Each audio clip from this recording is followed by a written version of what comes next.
News নির্ভীকের পক্ষ থেকে সকলকে শ্রদ্ধা, শুভেচ্ছা, অভিনন্দন এবং ভালোবাসা জানিয়ে শুরু করছি ইরানে আমেরিকা ইসরায়েলের বোমা হামলা করে সরকার বদলে দেওয়ার ব্যর্থ চেষ্টা নিয়ে বিশেষ একটা প্রতিবেদন। বোমা মেরে ইরানের সরকার ফেলে দেওয়ার যুগ শেষ, ইরান বরং পরমাণু শক্তির দেশ হতে চলেছে অতি দ্রুত।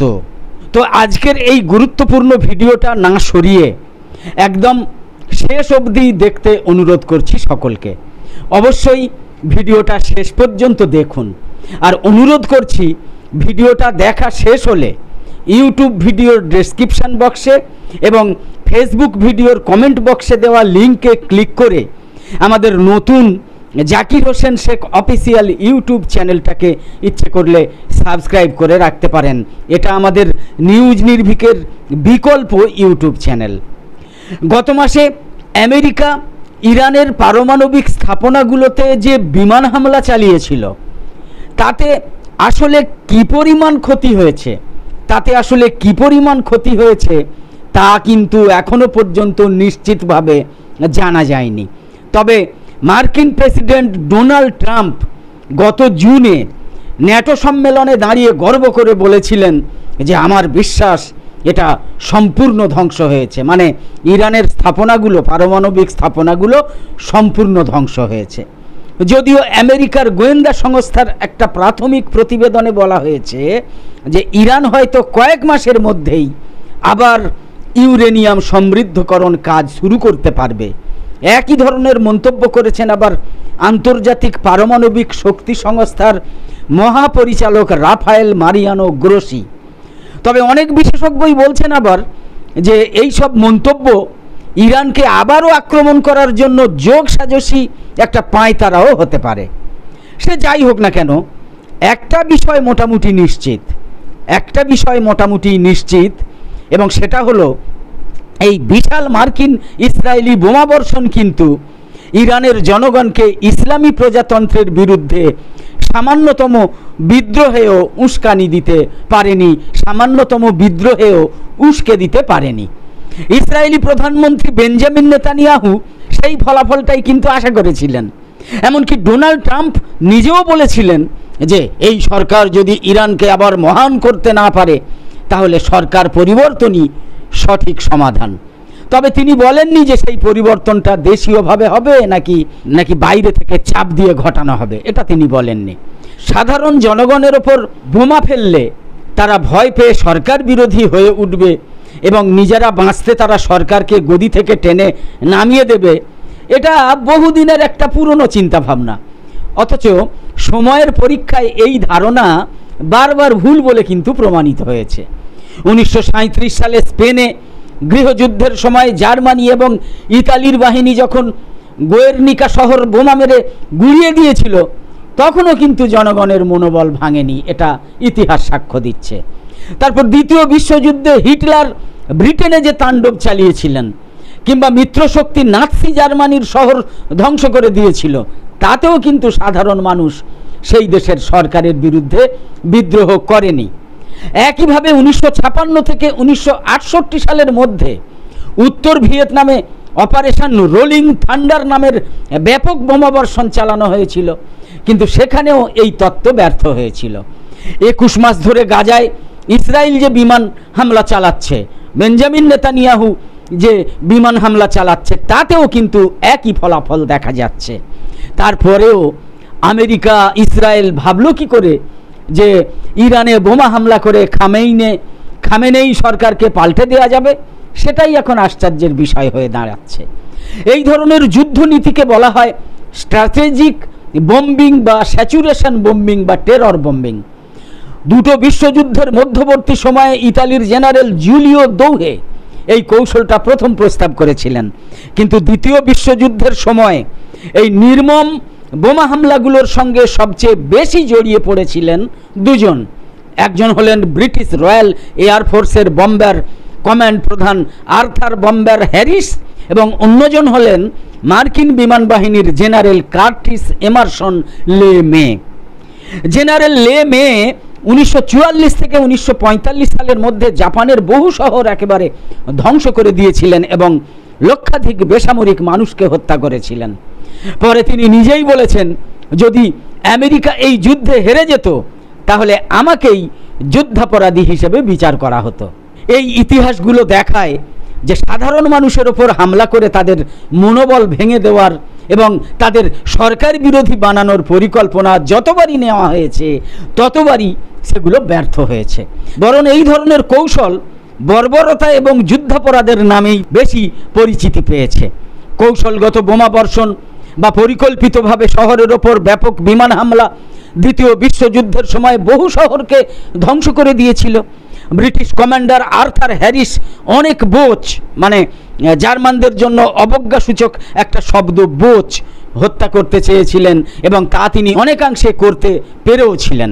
কিন্তু এই কৌশল যতই ব্যাপকভাবে ব্যবহৃত হোক না কেন তা কোনো সময়েই জনতার বিদ্রোহ ঘটাতে পারেনি। হিরোশিমা এবং নাগাসাকিতে পারমাণবিক বোমা ফেলার পর জাপানেও আমরা কোনো সরকার বিরোধী গণ আন্দোলন দেখিনি। ইতিহাস সেটা সাক্ষী দিচ্ছে। অনেক সময় এই ধরনের বোমা বর্ষণ বরং উল্টো ফল দিয়েছে। এতে মানুষ আরও রেগে যায়, এমনকি খুবই অজনপ্রিয় এবং অখ্যাত সরকারের পক্ষেও জনসমর্থন জোগাতে শুরু করে, যে সরকারের বিরুদ্ধে তারা রেগেছিল।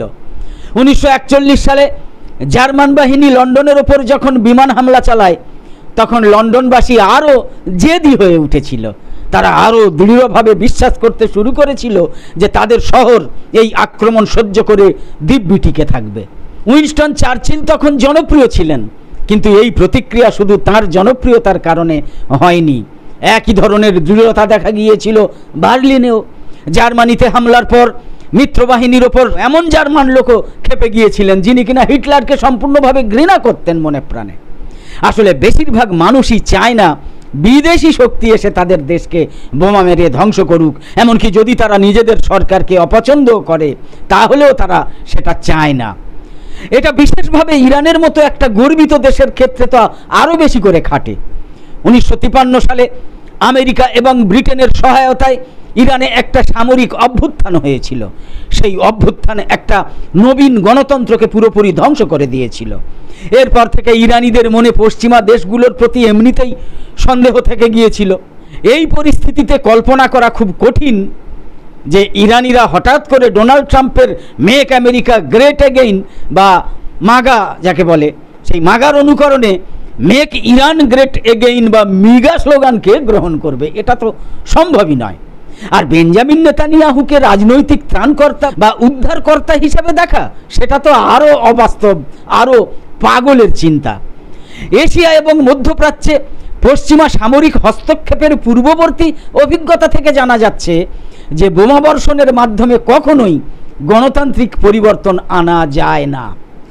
অনেকে বলেন দ্বিতীয় বিশ্বযুদ্ধে জার্মানি এবং জাপান হেরে যাওয়ার পর তারা যেভাবে গণতান্ত্রিক রাষ্ট্রে রূপান্তরিত হয়েছিল সেটা একটা ব্যতিক্রমী উদাহরণ।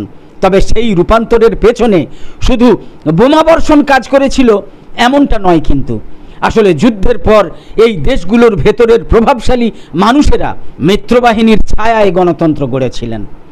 আজ কিন্তু কেউই বলছেন না যে ইরানকে আমেরিকা বা ইসরায়েল দখল করে রাখুক, কেউই বলছেন না। আর যদি দখল করেও তাতে জার্মানি বা জাপানের মতো ফল হবে এটা ভাবাও একেবারে অবাস্তব।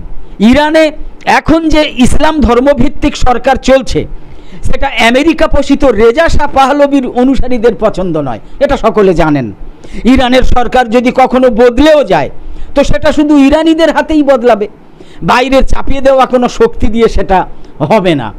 আমেরিকা ইসরায়েলের বোমা হামলায় সেটা কখনোই সম্ভব নয়।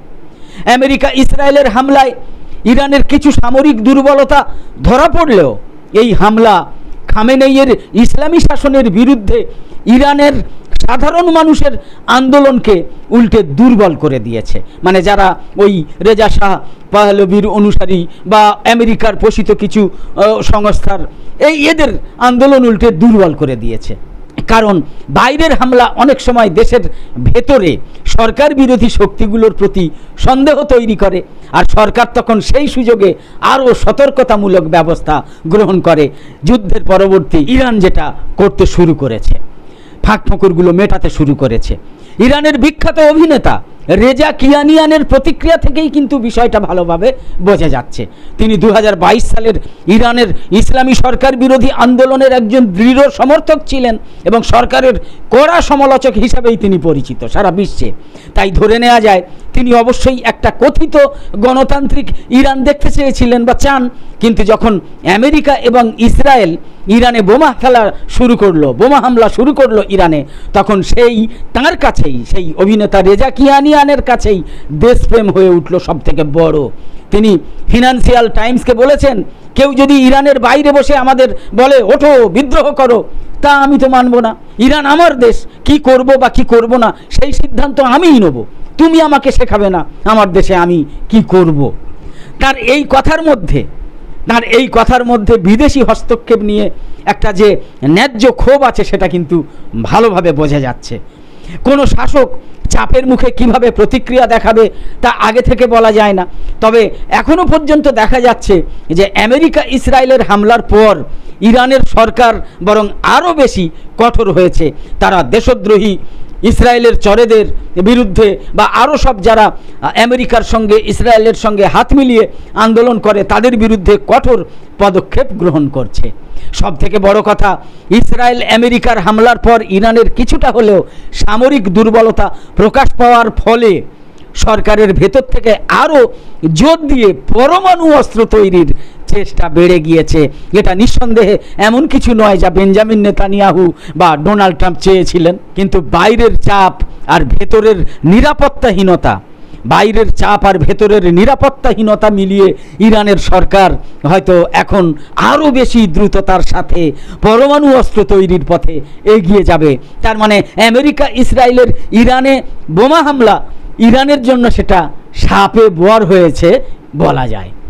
নিউজ নির্ভীকে প্রায় প্রতিদিনই দেখতে পাচ্ছেন ঝটপট 10টা খবর সহ Russia, Ukraine, Iran, America, Gaza, ইসরায়েলের সংঘাত পরিস্থিতির আপডেট সহ দেশ বিদেশের আলোচিত গুরুত্বপূর্ণ বিষয় নিয়ে, যেটা আলোচনার মধ্যে আছে সেই সব বিষয় নিয়ে বিশ্লেষণধর্মী গুরুত্বপূর্ণ প্রতিবেদনের এমনই সব ভিডিও যা বেশিরভাগ মূলধারার সংবাদ মাধ্যম, বিশেষ করে মূলধারার টিভি চ্যানেলগুলোতে আপনারা আদৌ দেখতে পাবেন না। গদি মিডিয়ার বিপরীতে রবিশ কুমার, অশোক কুমার পাণ্ডে, অজিত আঞ্জুম, অভিষার শর্মা, আকাশ ব্যানার্জি, ধ্রুব রাঠে, সঞ্জয় শর্মা, পুণ্যপ্রসূন বাজপেয়ী, দীপক শর্মা, মোহাম্মদ জুবাইদদের মতো ভারতের মুষ্টিমেয় কিছু স্বতন্ত্র সংবাদকর্মী এবং বিশ্লেষকদের বলিষ্ঠ ভূমিকা অনুসরণ করে হাতে গোনা আরও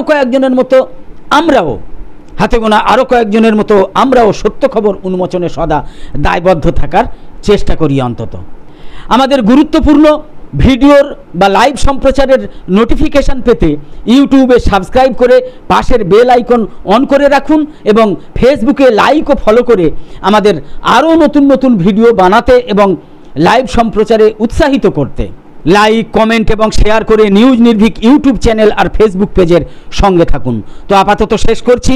কামনা করি সকলে সবসময় খুব ভালো এবং সুস্থ থাকুন। ধন্যবাদ।